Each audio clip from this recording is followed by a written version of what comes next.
Selamat datang kembali di sesi pembahasan mendalam kita. Hari ini kita punya cerita yang, wah, luar biasa banget. Ini langsung dari sumbernya, sebuah transkrip wawancara panjang dengan seorang peretas namanya Gumo. Iya, Gumo. Sosok yang menarik banget ini. Dia ini udah jadi peretas bisa dibilang hampir seumur hidupnya loh. 36 tahun. Kita mau coba telusuri nih perjalanannya yang penuh liku-liku. Dari masa kecil yang susah banget di Jacksonville, Florida, terus ya sempat hidup di jalanan juga. Sampai akhirnya jadi sosok yang dikenal di dunia peretasan. Dan sekarang malah di keamanan siber. Iya kan? Kayak cerita film beneran. Memang, kompleks banget sih ceritanya. Nah, misi kita sekarang ini ya coba memahami evolusi seorang peretas itu gimana. Gimana sih kesulitan hidup itu bisa menempa keahlian teknis yang dalam banget kayak dia. Terus pandangannya soal ancaman siber sekarang ini juga pasti unik ya, dari pengalamannya. Betul. Dan yang penting juga nih, dia kan selalu bilang ada bedanya antara hacker sama kriminal. Nah, itu mau kita gali juga. Sumber kita ini spesial karena ini omongan langsung Gumo sendiri kan, jadi kita dapat perspektif orang pertama. Iya, ini jarang banget loh bisa dapat cerita langsung dari dunia yang biasanya tertutup gitu. Ini bukan data doang, tapi ya cerita hidup dia. Oke deh, kita mulai aja ya, dari awal banget. Boleh dari akarnya. Gumo ini tumbuhnya di Jacksonville, dalam kemiskinan yang wah ekstrim banget. Ibunya orang tua tunggal, berjuang juga katanya ngelawan kecanduan alkohol, dan sedihnya meninggal waktu Gumo baru 12 tahun. Itu sekitar 85-an lah. Ayahnya di penjara waktu itu. Waduh. Iya, jadi kebayangkan fondasi hidupnya rapuh banget. Pasti berat banget itu. Setelah ibunya nggak ada, dia sempat tinggal sama bibinya sebentar, terus pindah lagi ke teman keluarga. Tapi ya dia cerita, intinya dia ngerasa sendirian aja gitu dari kecil. Kakaknya juga punya jalan sendiri, jadi ya Gumo harus ngandelin diri sendiri banget. Kehilangan dan gak stabil di usia segitu, seringkali emang bikin orang cari pelarian ya. Atau cari sesuatu yang bisa dia kuasai gitu. Dan buat Gumo, fokusnya itu ya ke komputer. Dia nemu komputer tua, TRS-80 Model 2. Itu beberapa tahun sebelum ibunya meninggal. Oh ya, komputer jadul itu ya? Iya, ada cerita yang lumayan nyentuh juga sih. Katanya malam sebelum ibunya meninggal, ibunya tuh nanya, gimana dia belajar komputernya.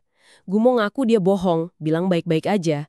Nah, rasa bersalah sama kehilangan ini kayaknya jadi pendorong kuat gitu buat dia fokus ke komputer setelah itu. Di komputernya itu, terus dia nemu dunia online. Tapi online zaman dulu kan beda banget ya, pakai modem akustik. Haha, iya yang bunyinya nyaring itu ya, buat nyambung ke BBS, Bulletin Board Systems. Semacam mading digital gitu ya, sebelum ada internet kayak sekarang. Betul. Nah, disitulah dia mulai ketemu pertas-pertas lain secara online, mulai nyerap ilmu baru. Termasuk ilmu phone phreaking itu ya, yang buat nelpon gratis zaman dulu. Nah, itu dia. Salah satu keahlian awal yang dia kuasai. Itu kayak gerbang masuklah ke subkultur pertas waktu itu. Manipulasi sistem telepon bel. Oke, jadi dari situ awalnya cuma iseng, pengen tahu, tapi terus keahliannya ini kepake buat hal lain ya? Nah, ini bagian yang agak kelam nih. Karena hidupnya susah, numpang sana-sini, serba kurang, dia mulai pakai skill hackingnya itu buat bertahan hidup secara harfiah, bukan lagi buat belajar atau iseng. Jadi udah jadi kebutuhan ya? Iya, dia belajar program ulang kartu kredit pakai alat, Bell and Howell Language Master itu. Alat belajar bahasa, malah dipakai buat nulis data ke kartu. Kartunya itu terus dipakai di toko atau ATM. Zaman dulu kan verifikasinya belum canggih kayak sekarang. Belum real time ya? Belum. Dia juga ngaku nyata kode UPC palsu buat dapetin makanan. Terus ada trik pakai magnet speaker di pom bensin modal lama buat dapet bensin gratis. Wah, kreatif tapi ya melanggar hukum jelas ya. Ini nunjukin gimana kondisi mepet itu bisa bikin orang nekat dan cari akal. Menariknya, dia nggak cuma ngandelin teknologi loh, tapi juga ngasah social engineering. Seni manipulasi orang itu ya? Iya, kayak dia cerita gimana ngebujuk manajer supermarket kalau dia ketinggalan belanjaan. Padahal ya biar bisa makan aja malam itu. Jadi batas benar salah itu jadi, kabur banget ya karena desakan perut. Nah ini penting nih, kondisi ekstrim bisa ngaburin Atika, tapi juga bisa ngedorong penguasaan skill yang luar biasa. Dan kondisinya makin parah. Umur 17, teman keluarga yang nampung dia minta dia pergi. Akhirnya Gumo beneran tinggal di mobilnya, Chevrolet Chevette. Hampir setahun penuh, sekitar tahun 89. Di mobil. Wow. Iya, dia putus sekolah, mulai nggak jelas arahnya, ngaku mulai nyuri mobil juga, terus ya pakai skill hackingnya buat cari duit cepet. Pokoknya masa kelam banget deh. Aduh, terus gimana dia bisa keluar dari situasi itu? Nah, titik baliknya ini kayak di cerita-cerita. Karena ketemu seseorang, dia ketemu cewek yang akhirnya jadi istrinya. Dukungan dari istrinya sama keluarganya ini yang ngasih dia stabilitas. Sesuatu yang baru buat dia. Dia mulai coba hidup normal. Kerja serabutan, jadi tukang bungkus belanjaan, kerja di toko. Gajinya kecil banget. Tapi semangat belajarnya nggak padam ya? Itu dia. Di waktu luangnya, dia tetap belajar bahasa pemrograman yang lebih serius. C, COBOL, Fortran. Dia punya motivasi baru kan? Nafkahin istri sama anaknya. Anaknya sekarang udah 30 tahun katanya. Luar biasa sih dedikasinya. Kerja kasar seharian, gaji cuma $5 per jam, tapi malamnya masih belajar coding yang rumit gitu. Gimana ya dia bagi waktunya? Pasti capek banget. Tapi jelas ambisinya di teknologi nggak pernah mati. Dia bahkan nabung susah payah buat datang ke Chaos Congress di Jerman. Itu kan konferensi hacker top dunia. Betul. Dan di konferensi itu, dia ketemu Boris Florik, alias Tron. Peretas legendaris juga. Mereka jadi teman baik. Dan Tron ini jadi kayak mentornya Gumo. Khususnya soal smart card, kartu chip itu. Teknologi yang waktu itu masih baru ya di AS, tapi di Eropa udah banyak dipakai. Buat TV kabel, telepon, gitu-gitu. Nah, dari sinilah proyek besar mereka dimulai. Yang bikin heboh dunia underground. Bobol sistem satelit DirecTV. Oh, yang itu ya? Gimana ceritanya dia bisa tertarik sama DirecTV? Agak personal sih pemicunya. Dia lihat ayahnya yang baru keluar penjara waktu itu. Nonton TV pakai sistem satelit baru ini. Namanya orang teki ya. Dia langsung wah ini aksesnya pasti pakai smart card nih. Haha, naluri hackernya langsung jalan ya? Iya, terus bareng si Boris Tron ini, mereka berhasil reverse engineer kartu DirecTV itu. Dibongkar cara kerjanya, mereka nemu celah buat program ulang kartunya biar bisa akses semua channel premium sama pay-per-view gratis. Awalnya iseng aja atau gimana? Katanya sih awalnya cuma tantangan teknis aja, buktiin kalau mereka bisa. Tapi terus Gumo lihat peluang duitnya. Dia mutusin buat jual sistem pemrograman kartunya itu. Alasannya ya buat biaya sekolah anaknya. Dan ternyata laku keras ya? Banget. Gumo bilang dia sama Boris masing-masing dapat sekitar $10 juta. Gede banget kan? Gila, $10 juta. Dia juga sempat nyinggung soal dugaan sabotase dari perusahaan Rupert Murdoch ke DirecTV nggak sih? Yang katanya ikut bantu nyebarin hack mereka? Iya, ada disebutin gitu juga, kayak bumbu konspirasi dikit lah. Tapi intinya, ya duit $10 juta itu jelas ngubah hidup mereka. Jelas banget, tapi kan ilegal ya. Pasti ketangkep dong akhirnya. Nah, bener. Akhirnya ketangkep juga. Tapi di sini nih ada plot twist lagi. Bukannya di penjara lama, dia malah ditawarin kesempatan aneh banget. Jadi konsultan buat NGDS. NGDS, perusahaan keamanan yang disewa DirecTV itu kan, yang di Israel ya? Betul. Tugasnya ya bantuin NGDS nutup celah keamanan yang justru dia sama Tron pakai buat ngebobol. Ironis kan? Wah, unik banget ini. Jadi dia kayak pindah kubu gitu ya? Iya. Dia terima tawaran itu, kerja di Haifa, Israel, beberapa tahun. Terus setelah dari Israel gimana? Balik ke AS? Iya, balik ke Jacksonville, tapi masalah baru malah muncul. Identitas aslinya dia sama data keluarganya dibocorin online, kena doxing. Waduh, bahaya itu. Siapa pelakunya? Diduga sih orang dari jaringan kartu DirecTV ilegal lain yang nggak suka sama Gumo karena dianggap khianat. Ngeri banget kan buat keluarganya? Pasti trauma ya. Itu kayaknya yang bikin dia pengen hidup tenang ya. Kayaknya gitu. Pengalaman doxing itu bikin dia pengen amanin keluarganya. Jadi dia pindah, jauh banget ke pedalaman Indiana. Dibantu pemerintah juga sedikit katanya. Nyoba hidup anonim gitu ya. Kerja di koran lokal, di bagian IT. Di tengah ladang jagung. Bener-bener ngumpet. Usaha buat ngumpet sih. Tapi kayaknya susah ya kalau udah punya reputasi gitu.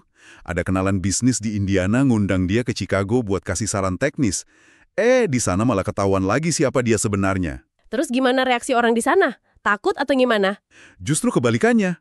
Bukannya dijauhin, dia malah direkrut buat bangun infrastruktur IT dan keamanan siber perusahaan di sana. Padahal istilah cyber security belum ngetren waktu itu. Wah, rezeki emang nggak kemana-mana ya. Di Chicago ini dia ketemu orang penting kan? Si Buddy Harper itu. Nah iya, Willard Buddy Harper, trader gede di Chicago Mercantile Exchange, CME. Si Harper ini kayaknya lihat potensi besar di Gumung. Dia kasih proyek ambisius, bangun jaringan super cepat dan super aman antara CME di Chicago sama NYSE di New York. Proyek gede itu. Dan berhasil. Berhasil banget. Kata Gumo, jaringan yang dia bangun itu masih dipakai sampai sekarang loh. Gila kan skillnya? Terus si Harper nanya lagi kan, bisa apa lagi kamu? Iya. Dan waktu itu Gumo lagi tertarik sama Bitcoin, yang masih baru banget. Harper nanya, butuh apa buat eksplorasi Bitcoin? Gumo jawab, ya mungkin $1 juta lah.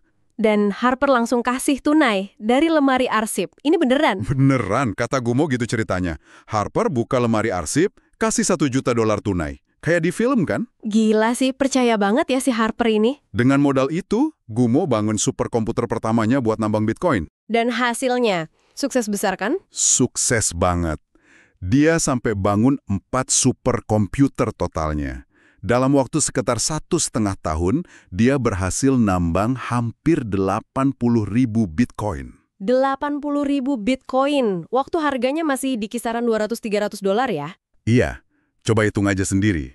Itu udah wah, kaya raya banget lah. Status ekonominya berubah total. Pasti udah bebas finansial banget itu. Anehnya nih, mungkin ini sisi lain dia ya. Udah sekaya itu, dia malah ngerasa butuh kerjaan normal. Dia ngelamar jadi webmaster di perusahaan software di Chicago. Pura-pura jadi karyawan biasa. Haha, ada-ada aja. Terus ketahuan lagi. Ketahuan lagi.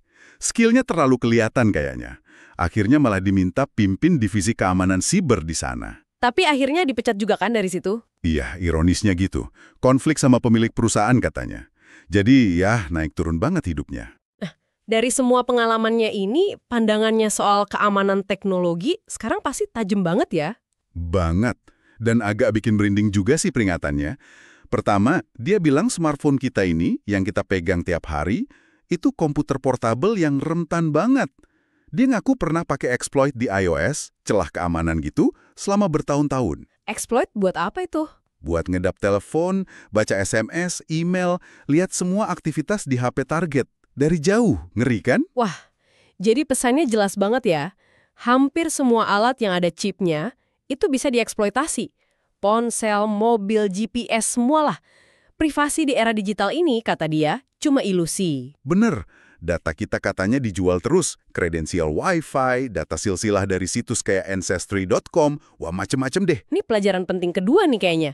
Di era digital, privasi itu harus diperjuangkan, bukan hak otomatis. Dia juga nyorot soal lain. Bank misalnya, sering punya pintu belakang buat aplikasi pihak ketiga kayak software pajak. Itu kan bahaya. Pelanggaran data terjadi tiap hari. 90% website sama aplikasi katanya dibangun pakai teknologi lama yang rentan. Router Wi-Fi di rumah cuma pakai password, nggak cukup katanya. Harus pakai VPN gitu ya minimal. Iya, perlu lapisan tambahan. Alamat IP kita di internet itu kayak suar, gampang dilacak buat nguntit, ngancam, bahkan kena swatting. Swatting itu yang laporan palsu ke polisi biar SWAT datang ke rumah orang kan? Bahaya banget itu. Iya, terus ancaman masa depan yang dia sebut itu komputasi kuantum. Ah iya, yang katanya bisa mecahin semua enkripsi yang ada sekarang ya? Betul. Jadi file terenkripsi kita sekarang nanti bisa jadi kebuka sama yang punya komputer kuantum. Intinya fondasi internet kita ini udah tua, jadi banyak sistem modern itu sebenarnya nggak aman dari awal, gitu ya pesannya. Kurang lebih gitu. Agak suram sih, tapi ya realitasnya mungkin gitu. Tapi di tengah semua itu, dia selalu nekenin perbedaan hacker sama kriminal kan? Nah, ini penting banget buat dia. Dia bilang, hacker sejati itu orang yang penasaran, suka bongkar pasang sistem biar ngerti cara kerjanya, bahkan bisa bikin hal baru. Dia nyontohin Wi-Fi sama kamera digital, itu hasil kerja hacker yang kepo. Kalau kriminal? Nah, kriminal itu yang pakai skill itu buat jahat. Buat nyuri, ngerusak, nyakitin orang. Itu beda banget katanya motivasinya. Distingsi yang menarik ya. Apalagi kalau ingat masa lalu dia sendiri kan pernah melanggar hukum juga. Baik karena terpaksa atau cari untung. Mungkin ini nunjukin ada perubahan ya di dirinya. Hmm. Atau cara dia melihat tindakannya dulu sama niat jahat murni itu beda. Ini bisa jadi takeaway ketiga. Motivasi dan niat itu jadi pembeda krusial antara eksplorasi teknis hacking dan tindakan kriminal. Terus, apa motivasinya sekarang? Setelah kaya raya, ngalamin macem-macem, dia cerita ada momen penting, sekitar tahun 2006. Dia lagi main ke rumah temen, terus anak kecil temennya itu nanya polos banget. Kenapa kamu jadi hacker jahat? Kenapa nggak jadi hacker baik aja? Gitu. Wah, kena banget pasti ya ditanya gitu sama anak kecil. Iya, katanya itu nancek banget di hatinya. Sejak itu, buat ngingetin dirinya sendiri soal janji kelingking buat berubah, dia selalu ngecat kuku kelingkingnya warna pink. Oh, jadi itu alasannya simbol komitmen ya? Iya. Misinya sekarang katanya sih ya bantu orang, ngamanin sistem, bahkan kerjasama sama polisi buat nangkep hacker-hacker kakap, heavy hitters istilahnya. Dia juga semangat ngajak lebih banyak cewek masuk ke dunia keamanan siber. Katanya terlalu banyak cowok di bidang ini. Bagus juga itu misinya. Dia pengen ceritanya ini sepahit apapun bisa nunjukin kalau latar belakang susah itu bukan akhir segalanya. Selalu ada pilihan buat berubah dan pakai talenta buat hal positif. Cerita yang inspiratif juga ya di balik semua kontroversinya. Jadi, kalau kita rangkum nih, perjalanan Gumo ini emang kayak roller coaster ya. Dari miskin banget, hidup di jalanan, jadi master teknologi, kaya raya, terus belok arah jadi pemburu penjahat siber. Kita juga jadi lihat evolusi dunia hacking itu sendiri. Dari trik telepon jadul sampai bobol satelit dan ancaman siber canggih sekarang. Dan yang paling penting mungkin ya itu tadi pengingat soal bedanya pola pikir hacker yang penasaran sama tindakan kriminal yang merugikan. Kisahnya juga nunjukin potensi perubahan dalam diri orang. Keahlian yang sama bisa dipakai buat baik atau jahat. Nah, buat bahan renungan Anda di rumah nih, ingat kata Gumo tadi, hampir semua yang ada chipnya itu bisa dieksploitasi. Coba deh pikirin sebentar alat-alat di sekitar Anda sekarang. HP, laptop, mobil, TV pintar, mungkin kulkas atau lampu pintar Anda. Kira-kira kerentanan apa ya yang mungkin ada di balik kecanggihan itu? Dan apakah kesadaran ini ngubah cara Anda ngeliat dan make teknologi di dunia kita yang makin nyambung ini? Pertanyaan bagus itu. Oke deh, terima kasih udah gabung di pembahasan mendalam kita kali ini. Sampai jumpa di sesi berikutnya ya.